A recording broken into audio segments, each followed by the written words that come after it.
Hello, I'm Suzanne Anderson, a psychologist, executive coach, speaker, and the co-author of the book, The Way of the Mysterial Woman, Upgrading How You Live, Love, and Lead.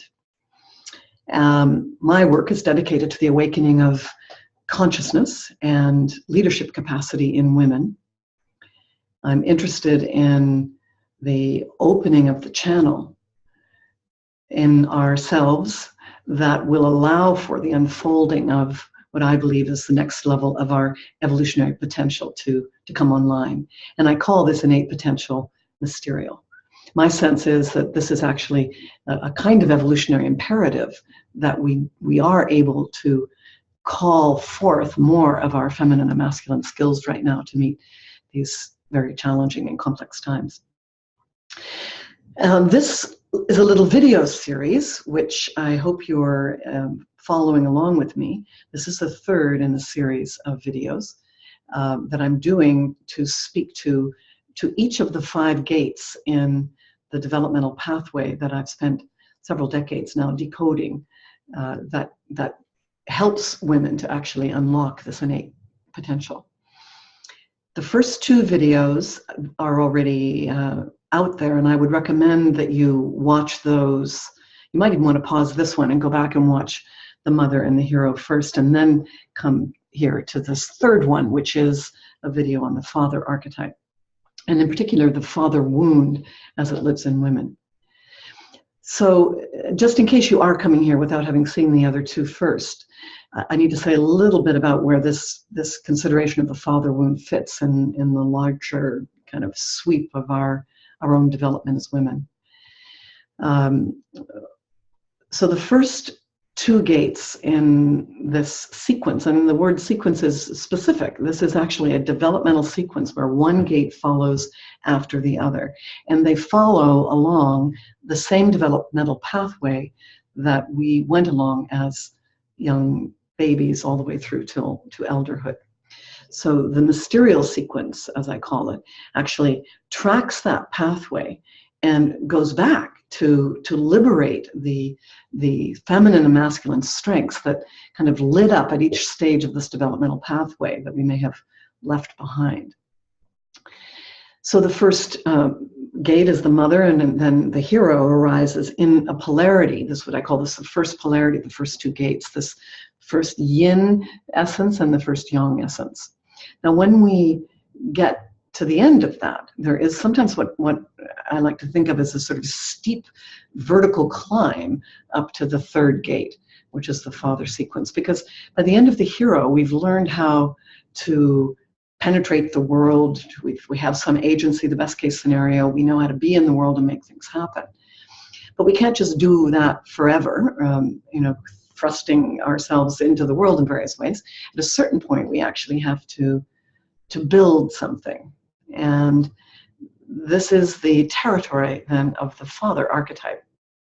This is where we come into belonging, where we come into the community. We get a job. We fit into society in some way.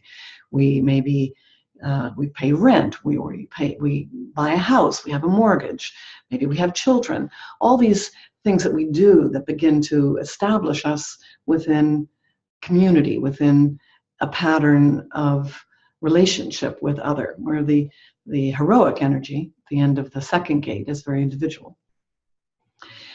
Now it's interesting that in some ways, the hero's journey, which is sort of masculine, top of the mountain view of things, ends here with the father. This is the goal. You want to come into this, the castle, let's say the father's castle, and ideally be the king of the castle if you could be.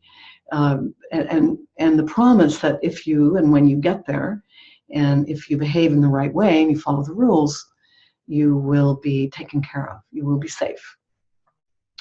In some ways, this, like the mother archetype, is the most universally recognized of all the archetypes.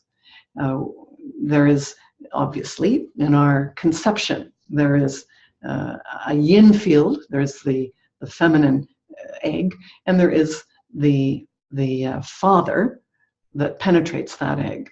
So we all have this pattern deep in our psyche, in our soma. And, in the way that I like to sometimes think of this, it's our wiring for having a sovereign place in the world, for being valuable inside of the larger system, not just the hero on her own, but actually making it inside a system where there are others that you have to show up in front of and belong with. And in the best case scenario, when the healthy father archetype comes online in a woman, then we have installed this deep sense of our own self-confidence. We are landed on the ground of our own true authority. We know we have authority. We have a relationship to our power that is grounded in our own unique gifts. We know how to create structure and order, and we know how to build the systems that will allow whatever is our unique gift in the world to actually be sustainably maintained over time.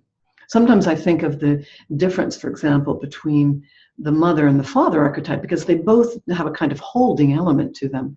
Well, the mother is the womb, is the great vessel that is protecting and safe in a certain way, inside of which things gestate.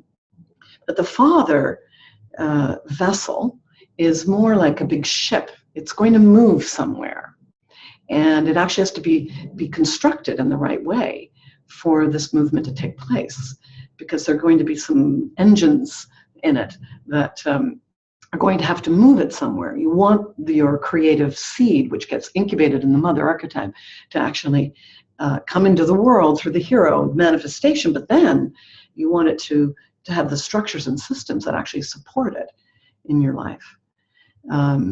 So this is the father. Now, one of the things that we discovered in our research over our sort of trial and error back and forth, when we began to see this second polarity arise, was that there was another form of the masculine which was not heroic.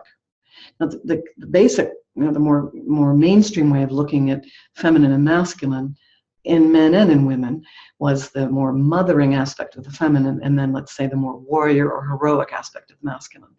But we actually began to see this element of the masculine that was more stable and composed and solid. It was more, in a certain sense, vessel-like in its masculine nature. And we needed to really distinguish this from the more flame, fiery aspect of the hero, so that we as women could begin to get connected to the shadow that had come along with this archetype. And I'll have to remember again, if you've seen the other videos, you will know that we've been inside a masculine construct of wholeness now for over 3,000 years. We know this paradigm, and it's brought us many things from an evolutionary perspective.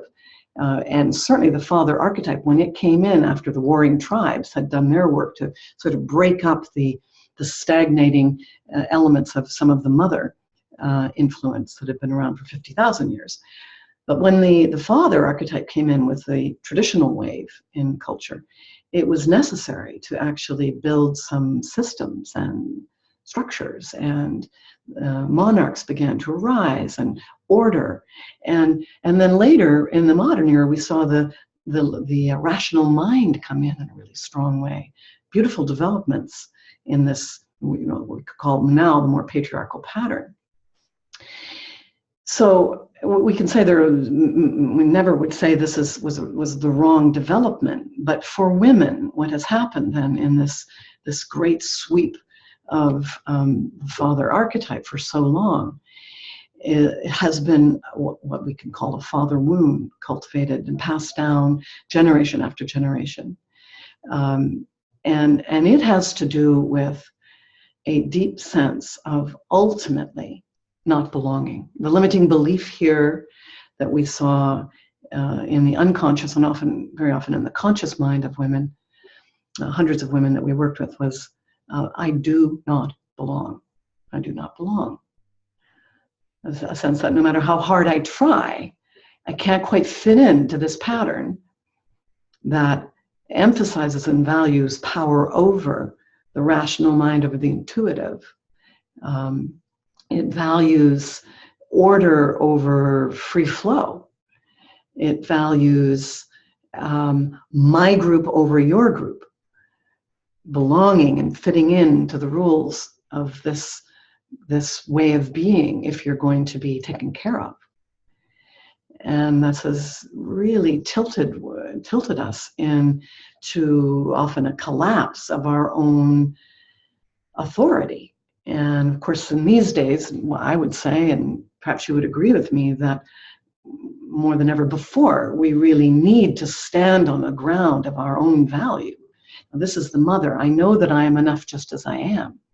But I can't show up in the world with that sense of my own sufficiency if I have that already cultivated in the mother gate, if I do not believe that I belong in the world.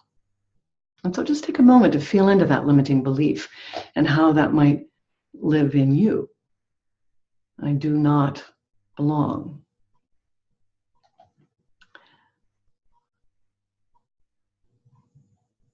Now, one of the ways that this manifests for women is either in the uber attempt to try to belong, or to fit in no matter what, and become one of the boys. And I certainly remember doing this back along the way in my consulting days when I was jet-setting around being a management consultant, and I had shoulder pad upon shoulder pad upon shoulder pad at that time, physically wanting to look like one of the boys. And certainly that was my desire to be one of the few women in that rather elite management consulting world at the time, wanting to belong and judging others who didn't belong.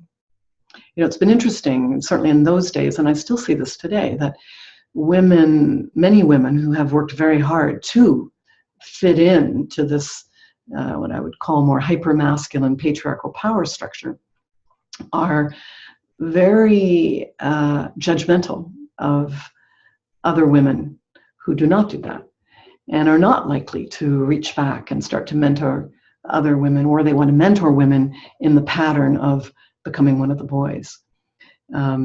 So that's, you know, one way it can go. The other way it can go is that you don't think it's worthwhile even trying to fit in because you don't feel you ever will, or because you so reject the rational, logical structure and order way of being in the world that you live on the fringes and don't honor actually the need for the structure and order that we have to create in order to make a contribution and make it be sustainable and actually show up in the world in ways that can make a difference.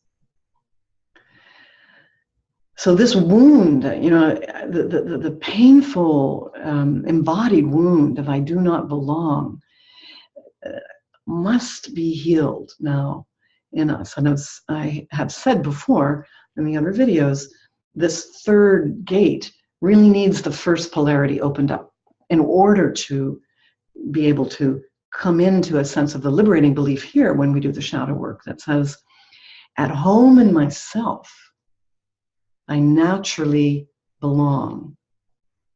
And so let yourself feel that for a moment. At home in myself, I naturally belong. Yeah. So we begin here. We come home to ourselves. And we know when we do that, when we have this deep sense at the mother gate that we belong, and we know that we are empowered to do what is ours to do at the hero, just in everything. Then when we come here, I'm at home to actually stabilize what is mine to do in the world and be sure that that becomes a creative contribution in my professional life, in my family life, in my community life.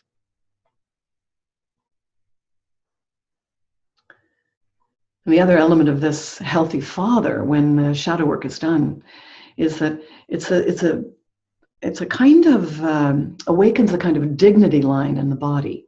So just take a moment right now with me to kind of imagine that there's this tug right up on the crown chakra of your head, and it pulls you up. It's being able to be seen. You're willing to be seen in the world.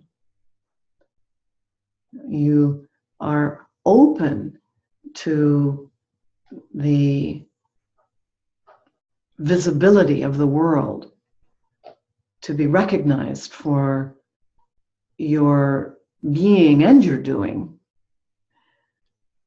your own unique and one-of-a-kind creative essence showing up in the world.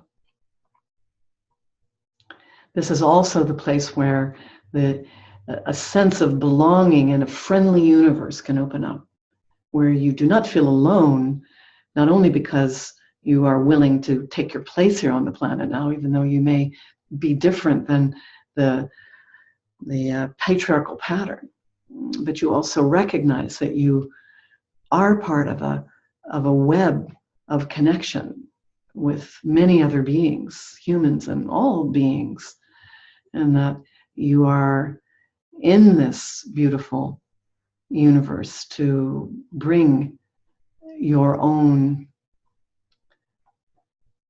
specific seed contribution.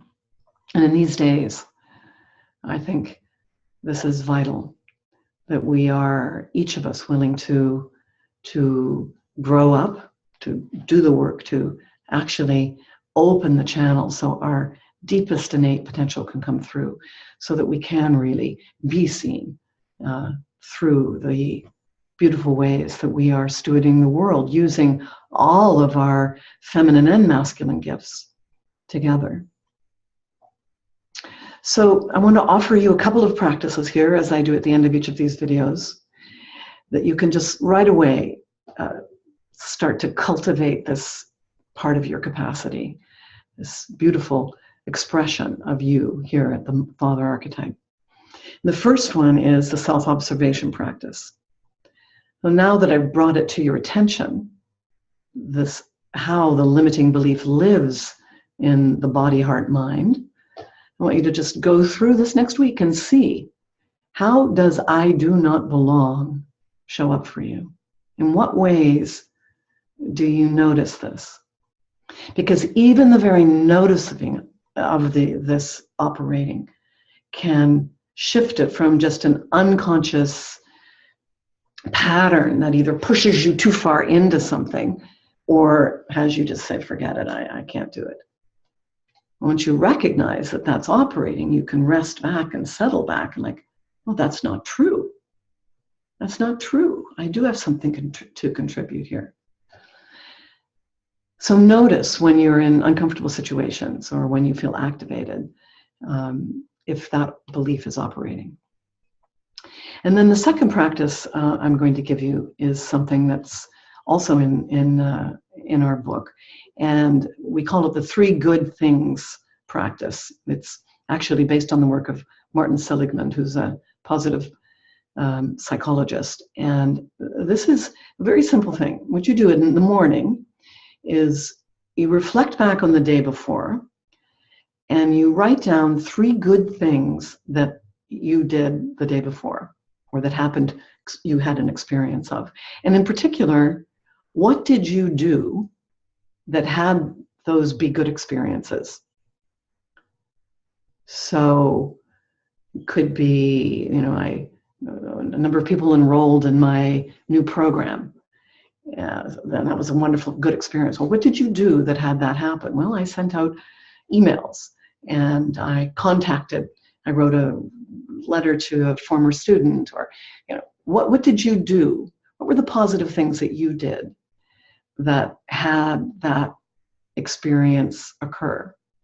So it's interesting because one of the things that Martin Seligman talks about is the way that our brain has sort of from an evolutionary perspective, it developed to kind of screen for negative events, to notice what doesn't work much more easily and often than we screen for what's actually positive. And to build the sense of self-confidence, we have to start noticing what we do that allows our life to actually be unfolding in positive ways. And his own research found that after a week of doing this exercise already, people were having a greater experience of happiness, of well-being, of self-confidence. So give it a try for a week of noticing, taking the time to notice how you created positive experiences in your life and energize those. Well, thank you for exploring this third gate with me. I hope it's been helpful. And of course, you can always read more about each of these gates in our book. And I would love to hear from you on my blog site, comments about how you experience the father wound, maybe how you've begun to heal the father wound in yourself, what's still challenging you today.